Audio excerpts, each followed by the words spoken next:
Hey there YouTube, Speedrobo here, and today I have a Beerus Whis deck profile. So the idea behind this deck is that I wanted it to get off gimmick wins using the extra turn Whis combo with the Beerus leader. So this is going to be a stall focused blue deck, as you're going to try to get to 12 mana to drop the extra turn Whis. Overall, this deck works as intended. It does have a few rough matchups here or there, namely Critical Vegeta and Ginyu, things that can accelerate their own life. But I feel like this is a very strong deck, and I've had great success while playing it. So, without further ado, let's get into the profile. The leader is, of course, Beerus. Auto, when this card attacks, if you have 3 or more energy, choose up to one of your opponent's cards with an energy cost of 2 or less and KO it. So whenever you attack with him, even if he's not awakened, you will be picking something off your opponent's field, which is very nice and removes the need for stuff to help you awaken faster, because your unawakened ability is good enough at minusing your opponent.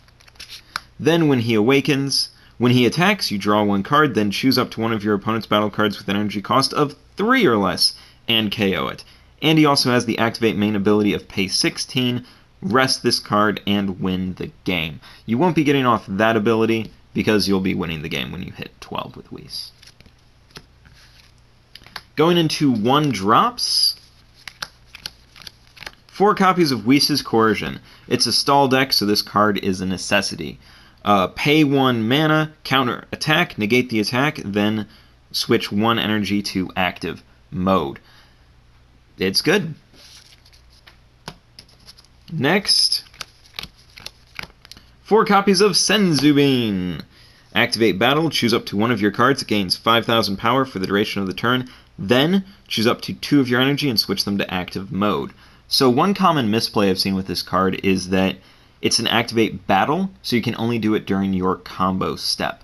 This card does not work during your main phase, so that's something to keep in mind with that. You have to attack to use Senzu Bean. But because it gives the plus 5,000 power for the duration of the turn, you can use it to bump your defense numbers up for the entirety of your opponent's turn. And that is primarily what this is going to be used for. It is going to be used in a defensive function, because this is a stall deck and not an aggressive function. The next 1-drop, 4 copies of Bulma God Tempter. 1 mana. Auto, when you play this card, choose up to 1 Whis with an energy cost 4 or less from your deck, add it to your hand, then shuffle. So the only possible target for that would be Whis the Resting Attendant. And I only run 2 Whis the Resting Attendant in this deck. So what you're going to want to do with Bulma is play her turn 1 or turn 2 to get some extra mana rev into your hand to use later. And then she's a 5k combo. And because once you use her twice, best case scenario, you'll be out of targets for her. So leave her in your hand, combo for free.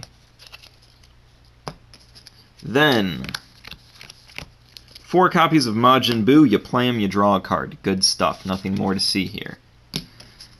And then I run, as my last 1-drop, 4 copies of Kind Saiyan Son Goku. 5,000 power, cost of 1. Auto, when you play this card, look at the top 7 cards from your deck. Add 1 blue Son Goku from among them to your hand, then shuffle your deck. So this is another play it, draw 1 type card. 2 drops are next on the menu. 4 boost attack Piccolo. This is the Sentinel for blue. When you combo with them, if your energy is 4 or less, gain 10 shield, draw.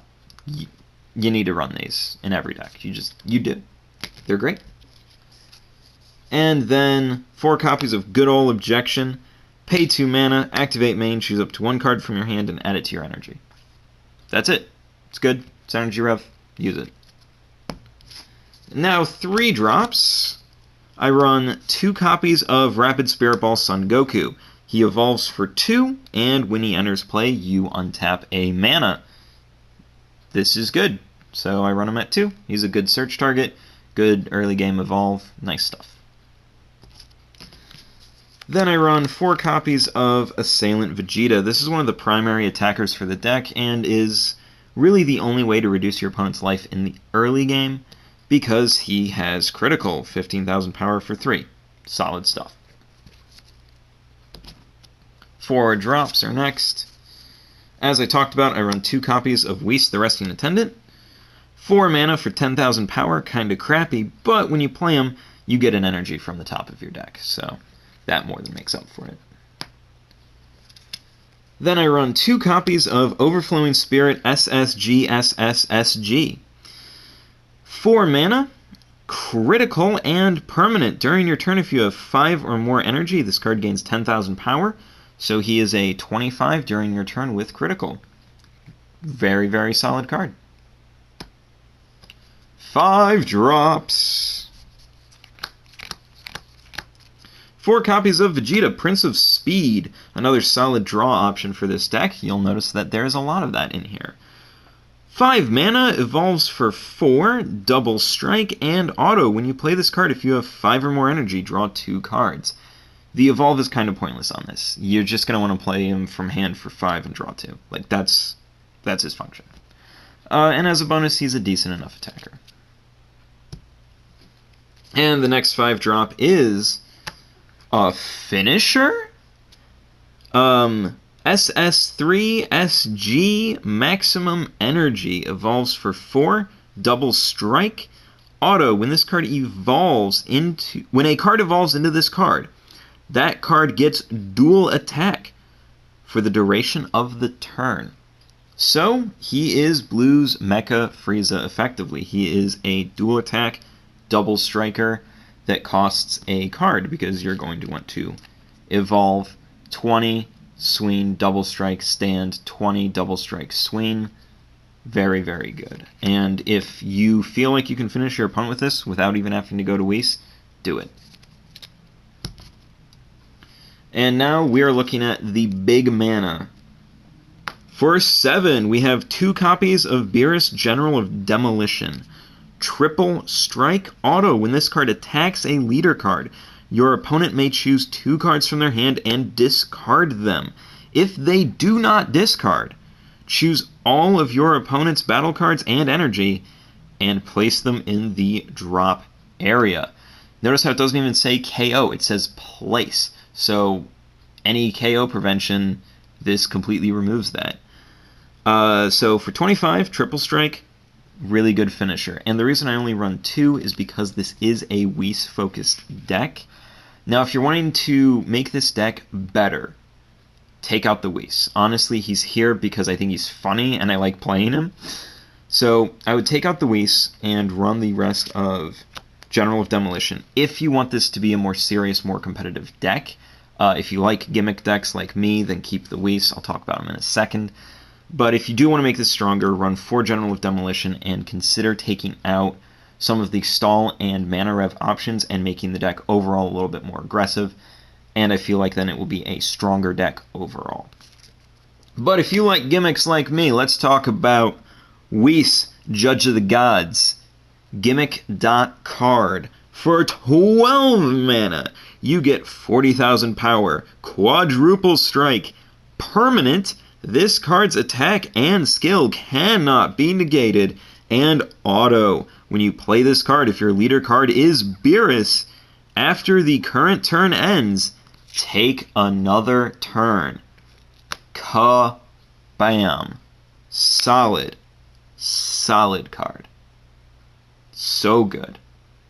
Love it. Because it's fun to play. Yeah, and getting gimmick wins off of extra turns is just a blast. Well, that has been the deck. Now let's talk a little bit about the strategies behind it and what you're going to want to do while playing this deck. I mentioned before, stalling is key. Don't let your opponent awaken until you can finish them off with Whis. Just do your best to prevent that from happening. And the only time you should ever be attacking your opponent to break their life is if you can kill a card off with Beerus, deal him crit with Vegeta, or deal him crit with Goku. That is it. The only time you should ever attack your opponent is for that. And if you can kill off your opponent's battle cards with Beerus by swinging at a battle card, then activating effect to kill off a different battle card. That's what you want to do. Attack the leader as little as possible, stall until you can get to 12 mana, or you can get to Beerus and end the game. And that's all there is to it. Blue's a very easy deck to play. This is a very easy deck to play. Not a whole lot to it, so if you know somebody new who's trying to get into the game, maybe try to direct them to this deck or a variant of this deck, as it's a very easy deck to play. It's very forgiving. There's a lot of mana rev, a lot of mana untap, so if you make a mistake, it's not the end of the world. So I've been Speedrobo. Thank you for watching. Hope you enjoyed, and if you have any questions, drop them down in the comments below. I'd love to hear from you. So I will see you later.